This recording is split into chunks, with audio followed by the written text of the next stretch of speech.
Kita menyadari bahwa setiap peserta didik memiliki karakteristik yang unik. Dalam proses pembelajaran misalnya, setiap peserta didik memiliki beragam minat, gaya belajar, maupun kesiapan belajar. Sehingga penting bagi guru untuk mengenal dan mengakomodasi atau memfasilitasi perbedaan karakteristik belajar peserta didik. Salah satunya melalui pembelajaran berdiferensiasi. Melalui pembelajaran berdiferensiasi, guru berupaya untuk memfasilitasi dan mengakomodasi perbedaan karakteristik peserta didik dalam pembelajaran. Assalamualaikum warahmatullahi wabarakatuh. Inci-inci dan puan-puan, perkenalkan nama saya Fitri Novrieni, guru matematika di SMP Muhammadiyah 4 Pekanbaru. Pada video ini, saya mempraktik pembelajaran berdiferensiasi pada mata pelajaran matematika dengan materi bentuk aljabar. Bentuk aljabar merupakan salah satu dari materi yang harus dikuasai peserta didik fase D sebagai pengetahuan dasar yang akan digunakan pada tingkat selanjutnya.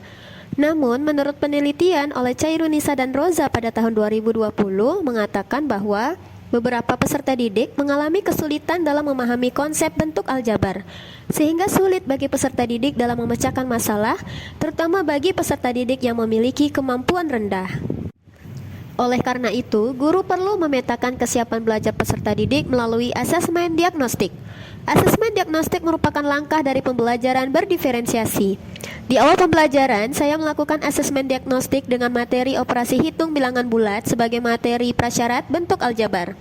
Dari hasil asesmen diperoleh 29% peserta didik telah mampu melakukan operasi hitung bilangan bulat dengan baik dan benar. 32% peserta didik sudah memiliki pemahaman dasar operasi hitung bilangan bulat dan 39% peserta didik belum dapat melakukan operasi hitung bilangan bulat. Dari data inilah sebagai dasar saya untuk melakukan pengelompokan. Kelompok yang saya bentuk secara heterogen, yaitu peserta didik dengan tingkat kemampuan tinggi, sedang, dan rendah. Tujuannya agar mereka dapat berkolaborasi dan saling membantu satu sama lain. Setelah melakukan pemetaan kesiapan belajar peserta didik, saya mulai merancang pembelajaran berdiferensiasi dengan mempersiapkan lembar kerja peserta didik, sumber belajar yang beragam, dan asesmen formatif.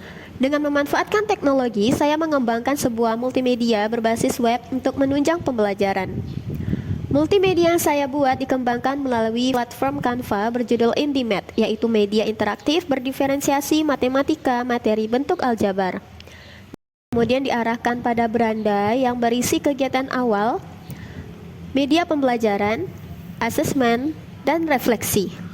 Kegiatan awal berisi apersepsi atau mengingat kembali materi sebelumnya melalui game interaktif word wall. Motivasi berbentuk video penerapan materi yang akan diajarkan. Pertanyaan pemantik dan tujuan pembelajaran. Terdapat juga beberapa media yang menunjang pemahaman materi, seperti video orientasi masalah. Karena saya menggunakan model problem-based learning pada pembelajaran ini, jadi video yang diberikan berguna untuk memvisualisasi masalah.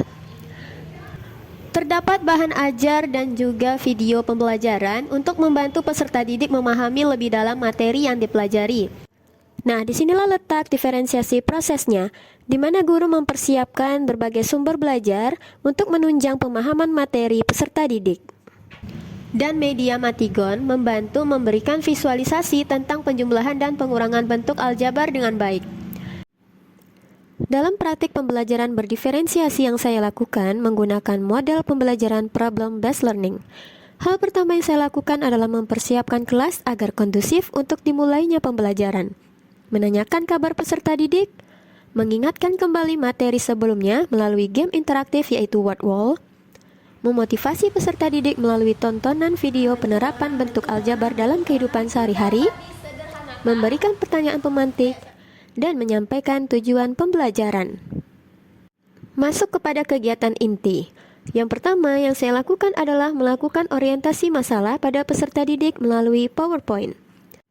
Langkah kedua dalam fase PBL adalah mengkoordinasikan peserta didik untuk belajar.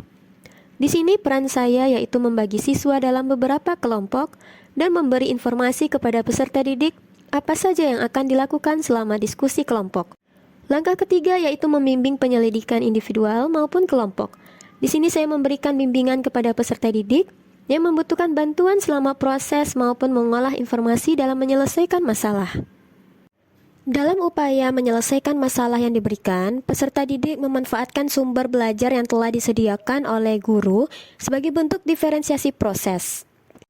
Setelah peserta didik selesai dalam menyelesaikan LKPD yang diberikan, selanjutnya peserta didik mempresentasikan hasil diskusi kelompoknya, dan kelompok lain aktif dalam memberikan tanggapan.